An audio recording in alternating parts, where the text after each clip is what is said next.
So if you can go back where you started from, that would be great. So we're not going to have time to cover everything I had planned for this afternoon, but some of it I may transport to tomorrow. So we'll just see. I'll probably touch base with you in the morning, and we can sort of prioritize among the remaining stuff what would be most useful. So what I'd like to do with our last chunk is talk a little bit more about some frameworks around substance use and give you a chance to do another round of practice with a different case and a different partner using some of the substance use curriculum. How does that sound to folks? Doable? Okay. So in terms of talking about drug use, to me, I use the word drug really broadly.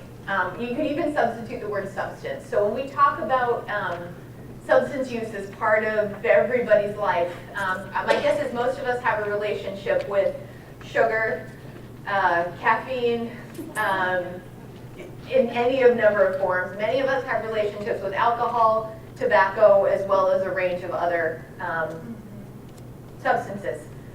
So the idea that human beings use substances to elicit particular feelings or to manage other feelings, I think is just something that's true about humans, and it's helpful to sort of frame it broadly. And to me, there's a huge difference between being a drug user and being a drug abuser. So let's talk about that a little bit. So we think about use as a continuum, with abstinence being I never touch it, to addiction being I can't function without it, whether that's on a daily basis or, there are people who would, I think, name themselves as having a problem with addiction, who just binge drink on weekends or, smoke crack once a month until their money runs out. So it doesn't have to be every day, it just has to be something that your life doesn't work if you don't have the substance. And there's sort of a range in between. I think experimentation is a pretty normal piece, especially for adolescents and young adults, is just figuring out, what are these substances? Do I like them? How do they affect me? What's too much? What's enough? What's a problem for me? And many, many people go from drug experimenting, and it never really goes any farther than that. For some folks, it becomes regular use, something that's habitual. And I would say in the US, habitual drinking is pretty socially acceptable. Versus problem use, it starts to create problems at work, in relationships, at school, psychologically, and you get into that area where it looks like a problem from the outside, but maybe not to the person who is using the substance. And so we're sort of crossing from not a big deal into this is more of an area of concern in terms of health and mental health, into abuse, and finally addiction. But I would say it's a small minority of people who really are dealing with addiction, and most of the rest fall somewhere else on that continuum. So when you're trying to figure out what your client's relationship is with the substances they use, and for someone who's diabetic, you may want to have this conversation about sugar. And for someone who's really stressed, you might want to have this conversation about caffeine. So what are the pros and cons of their substance use? What does it help with? What problems does it create, and how big a deal is that? For someone, they might say, well, with drinking, sometimes I miss work, or I go to work late, or I show up a little hungover and I'm kind of not at peak performance. But if they're not getting written up at work, they're not in danger of losing their job, maybe it's not that big a deal to them right now. How in control is the person of their use? So could they stop if they wanted to? Have they had periods of stopping? Do they feel concerned about how much they're smoking or drinking or snorting or whatever, or are they in a pretty good place with it? Do they want to stop, and if yes, what gets in the way? Are there any fears they have about their use? And I'm amazed when people don't feel like you're trying to talk them into going to treatment. They will tell you very much about what their concerns are about their drug use, and usually they know way better than you would know from the outside. And if addiction and stress were no issue, how much would this person want to use and why? Because there are people who will say, if I wasn't addicted, I wouldn't want to use at all. And there are other people who will say, even if I wasn't stressed, I really like how I feel when I'm drinking. Or I feel the only time I feel really good is, if I've smoked a joint and I'm just like hanging out outside. And you're like, okay, that's good information to have. So notice these are open questions, and ideally just trying to get a sense of like, where does the drug fit in the person's life, and what do you need to know about that to work with them effectively? Comments or questions about any of this?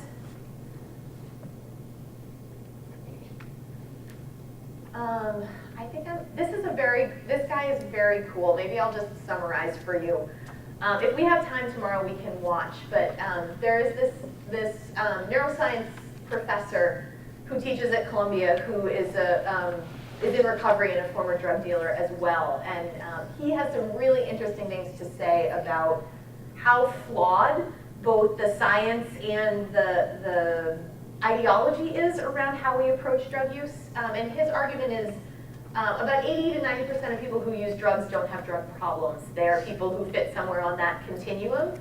And that a lot of the reasons that people use drugs have to do with lack of meaningful alternatives. So he talks about his research with, I think it was urban men who are crack and cocaine users, and found that if they had access to gainful employment, like living wage employment, their drug use dramatically decreased because there was something else meaningful and productive to do. So, you know, his argument is drug addiction doesn't cause crime, it's other factors, and he's a strong advocate for decriminalization, so treating drug possession like a traffic violation, a civil, not a criminal issue. So both in the Czech Republic and in Portugal, they have legalized all drugs, and they have really broad access to treatment, and they found overdoses are down dramatically, incarcerations are down dramatically, and they have really a lot of the money that was spent on enforcement is now spent on treatment and prevention, and they're doing quite well. So that's a whole longer conversation that we can have. But right now in the US, about 1.5 million people are arrested for violating a drug law every year, and the vast majority of those are simply for possession. So that's a lot of use of time and energy for something that may or may not be problematic.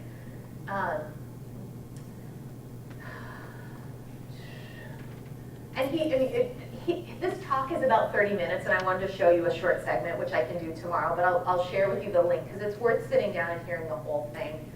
But he's basically saying that, you know, our drug policy is based on flawed science about how addictive drugs really are, and that it's actually the other social factors that fuel people's drug use, and that if those are addressed, and also if people stop being punished for drug use, that it sort of breaks that whole cycle, and we have another set of possibilities available. So, you know, he sort of lands in a place of harm reduction, sort of saying, drugs are not the problem. Poverty, unemployment, ignorance around how to use drugs safely, and racial disparity in drug law enforcement is a huge piece of what is fueling the problems that we're seeing now. So we'll spend a little bit of time tomorrow talking about this in a little bit more depth. So in talking about risk factors for having problems with drugs, there is for sure biological component that you see addiction running in families, not just nurture, but some people are more, go from that experimentation to addiction much more quickly for reasons that have to do with biology. Certainly other kinds of life stressors are a piece of the puzzle, as well as experiences of violence and oppression, lack of other options. So I guess that is just to say, people use drugs for a lot of different reasons that are important to respect and understand and learn about, so that we can help people manage the effect of those of their drug use better and differently. So I want you just to pair up with a couple of people at your table and just talk for a minute. You know, if you have had your own experiences with substance use, or there's someone in your social network, so friend, family, client, just thinking about how they got into trouble place with drugs or alcohol, and just talk a little bit about how did it start, how did it progress, and how did it get better. So this is just a quick conversation. So if you feel comfortable talking about your own experience, please do, or talk about someone that you know. And if you don't have anybody that you can think of, just be a listener in your little group, okay? So I guess the reason that I feel like it's important to start to have these conversations just about people's individual stories is everybody's, you get dehumanized in some ways as a drug user, that there are stories about what happens and how it happens that make it hard to see the individual pieces of it. And it's not to say there's not some truth to the arc of it wasn't that bad and then it got worse and then everything got really bad and either like fell apart or there was a moment of epiphany and it started to shift. But I think just staying curious about what people's relationships are with the drugs that they use, how that's developed over time, and really honoring the story of that and the journey of it, knowing that it's an unfinished thing, whether it's somebody in recovery or someone who's active. I think that kind of an open stance will get you very different results from the people that you're working with. So someone used the term self-medication, and I was happy to hear it. I think it was back here. But I think, it's a theory that people use drugs intentionally to deal with or avoid particular uncomfortable feelings. And the assumption is that there are logical, understandable reasons why people start using that it would behoove us to be curious about and also respect. So I've worked with a bunch of people who, if they were to give up the drug they were using, they would have to deal with all the stuff that the drug has been protecting them against or helping them cope with. And so they need to make informed decisions about if and when they're ready to do that, knowing that there's a whole kind of fallout that will come from that that's quite challenging and complicated. I think that, I like the self-medication theory because in some ways it's an easier way to deal with stigma than, the old model, which was you were somehow morally bankrupt if you were, a drunkard back in the day, which I think mostly we've abandoned. Not everyone, but most people. But the disease model, I think, is intended to acknowledge the biology and to decrease the stigma, but I think for a lot of people it can feel really disempowering. That I'm like, oh, I'm just, I have this disease of alcoholism and it can't be different, it's not gonna change, and it's not personal. So I'm not to say that that's not true, but I think that self-medication gives a person a sense of choice in the matter, and not to say it's all choice, but I think there's a piece of that, how do I say this? That there's a lot of really creative coping skills that people who are drug users have, with drugs being part of how you deal with a myriad of mess. And that understanding and working with that and helping people recognize this is actually something that could be a strength if you were to use it differently is really beneficial, as opposed to saying either you have a character defect or you have this medical issue that is never going to be different. Does that make sense? Cool.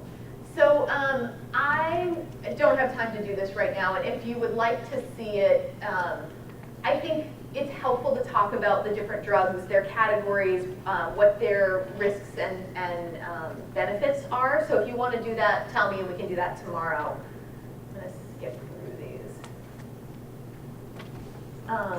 Yeah, and we'll talk about the risks. So to me, where we land is our role is to be as much of a non-judgmental ally as we can, to understand from the client's own perspective what their use is, how it's affecting their life, and both positively and negatively, and then think together about realistic options to improve health and safety. And I think that if you start talking about treatment before someone is ready, you will lose them. And they might yes you and not come back, or it doesn't generally yield good results. So, I mean, I think what I usually say to people is, if and when you're ready to talk about treatment, there's options and we can work on that together, but you tell me when you feel ready. And I'll ask about it periodically, but it's not on my agenda per se. So, and sometimes it's a little bit tricky. I work with a bunch of HIV positive peers that do outreach and peer support, and almost all of them are in recovery. And there's someone who I think relapsed recently and has been a little off the wall at work, so we're trying to deal with that. But it's tricky to know how to bring it up. Like if someone discloses they're using, it's really a lot simpler. But if you have someone who comes in and you're like, okay, you smell like weed or like alcohol, or you're whacked out in a way that I don't know totally how to put my finger on, it is helpful to bring up if you can do it sensitively. So I usually ask at intake, are drugs and alcohol part of your life? And if so, how? And people will say no, and then you find out later, yes. But just, once there's a little bit of trust, find a neutral way to ask about it. I sometimes will say to people too, just really clearly, my role here is to be a support to you and to listen and to try to understand. And so I want you to feel comfortable to talk to me about whatever these things are, as you feel ready. And if you ask the client if she's using and she says no, I will just roll with it and sort of say, if you are in the future or you decide this is something you want to talk to me about, I'm here, and leave it. I don't think getting confrontational, I have not found that to be productive. I mean, unless you want to have a little Jerry Springer moment, which let's not. And I think just to keep in mind our personal issues around drug use. So, if we grew up with a parent who was addicted, if we have lost people that we love to substance use. My partner is a smoker, and my mom lost her favorite aunt and her father to lung cancer. So it's a really hard thing for us to talk about because my mom is like, I'm worried you're going to die. And my partner's like, that's not about me, that's about you and the people you lost, and I feel really guilty. So our own beliefs and experiences shape how we show up to these conversations, so just something to be mindful of. Family issues, as well as social stigma, which we are, as being social beings that live in the world, are not exempt from having some of those negative attitudes that just live in our heads and sometimes come out of our mouths without even meaning to. So just mind your countertransference, and if you're not sure, check yourself and check in with somebody that you trust, either a supervisor or a colleague. Because I think with our clients that are drug users, you have to be consistently respectful before they're going to trust us, and I think that that's wise, and so we have to earn that. So that's my slight soapbox for the afternoon. So I would like us to do one more practice in the time that we have left. Let me just take a pulse in the room. On brain cell wise, who's pretty fried? Okay, we have some fried. Who's like middle, somewhere in the middle? Okay, and who's like woo woo? Okay, all right. So I'm going to shoot for the middle here. So what I would like you to do is pair up with a different partner. So if that means you have to switch tables, do that in a minute. But let me tell you what we're going to do. So if you pull out your cases, there are 2 substance use cases on the back that are equally as complex for our people who like assessment. And you have different curriculum you're going to use. So I want you to have a chance to use some of the substance use curriculum, which is also in your folders. So I think we will just do one round this time. So just decide among the 2 of you who would like to be the client and who would like to interview. And if the folks on this side of the room, so just look at me for a second, folks over here, if you can do Luis, that would be great. And folks over here, if you can do Jenna, that would be good. And so the curriculum for this one is, the folks who are doing Luis are going to use the harm reduction education curriculum. So it's basically just talking to him about how he can reduce the harm related to his drinking. So you have, it says Conversation A, Harm Reduction 101, page 234. And the folks over here that are working with Jenna have Me and My Substance Use, Conversation A, which is pages 218 to 220. And that's really just exploring with her the history of her use. How did she get started? What are the effects? So there's an activity in here that you'll practice. Okay? So you guys are going to have maybe about 12 minutes to do this. So pair up with someone you haven't been with. Folks over here, Jenna. Folks over here, Luis. And if you have questions, please call me over. So I know that was a lot to throw at you at the end of the day, and talk is cheap. So really, to me, it's about practice. A lot of this stuff sounds really sensible, but when you actually have to do it, it's a lot harder than you anticipate, which is why, for me, practice, practice, practice. And it's, for some folks, it's an artificial context, but if you learn at least something, either through the practice or the observation, you can take back to working with real clients, then I will go home happy. So I would like to hear from folks who were the client.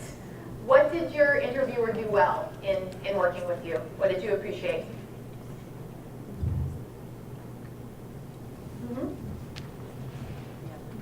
She did ask a lot of open-ended questions, and I talked a lot.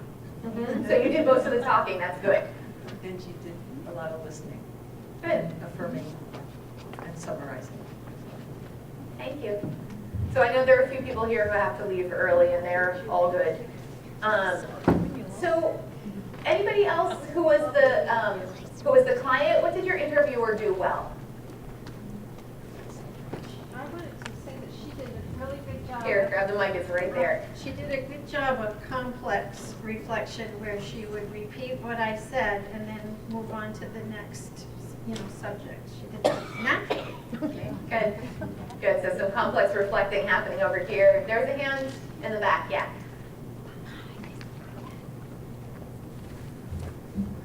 She did an excellent job of just following my lead and drawing things out and kind of making me think more about my use by just kind of drawing things out. So that patience and persistence, it sounds like. Excellent. So from folks who were the observers, what did you notice in the practice that the interviewers succeeded at? Anything different than what we've heard from folks who were the clients? Yeah. I think one thing I really liked was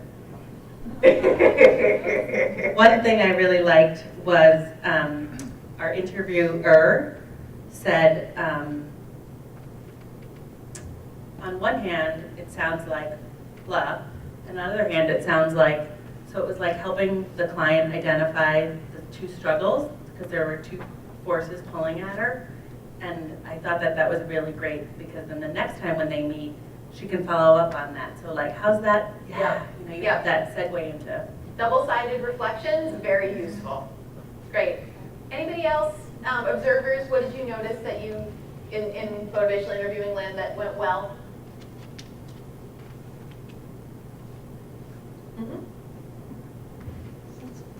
My tribe left. I know you've been abandoned at the table. Lonely over here. They already know though. I felt as though the provider was doing an excellent job of talking with the client. The client was very closed off, not wanting to really give a lot of information, and then just rephrasing the questions to be able to get the client to be able to talk. And once the rephrasing of the question, she was able to get a little bit of understanding of why he was doing what he was doing. It brought some anger out that he was 19 years old and having to take care of his family and being the only supporter and giving up his own life, which showed some core as to why he was doing the blackouts with the alcohol. Yep. And she did the affirmation where she was back repeating and understanding that they were both on the same page, but also asking if it was possible, what he thought that he could do to be able to drop some of the alcohol use. And he came up with she came up with maybe getting rid of the liquor, which was a good option. And then maybe, would you think cutting back on the beer would be a good option? And then we could talk about it the next time. And then she came back and reflected and did a summary that they were both on the same page when they end, where he was going to leave and what he was going to do and what they would talk about the next time they met. So it sounds like the person that you were observing really hit all the elements of the ORS. Really good. Well, I think too, being able to rephrase questions when you ask, and you get that, I mean, it's a training skill too, right? You ask a question, you get glazed looks across the room. How do you ask in a different way that can draw the people out and start the conversation? So that's great. So for the folks that were the interviewers, any challenges that you would like to share with us? How did that go for you?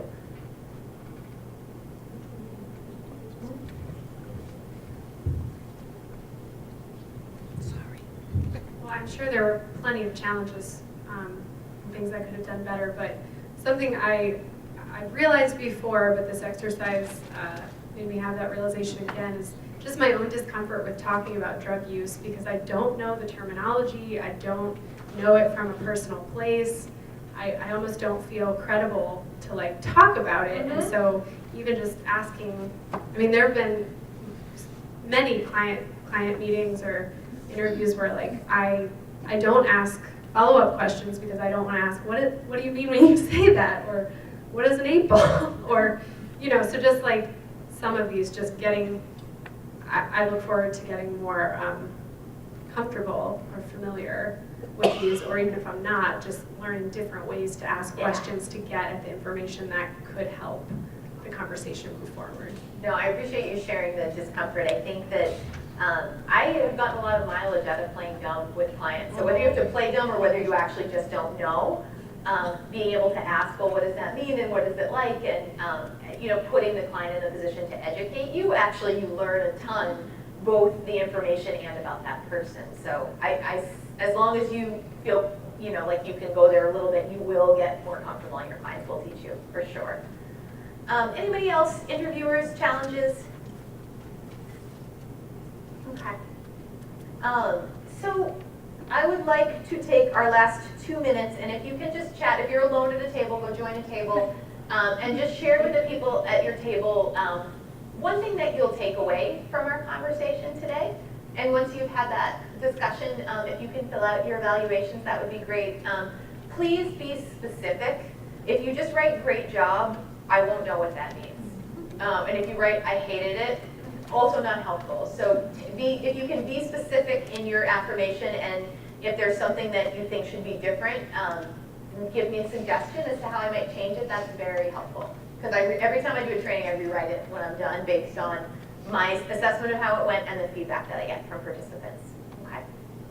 So check out, fill out your evaluations, and we'll be back here, same space tomorrow, same schedule, 9 o'clock.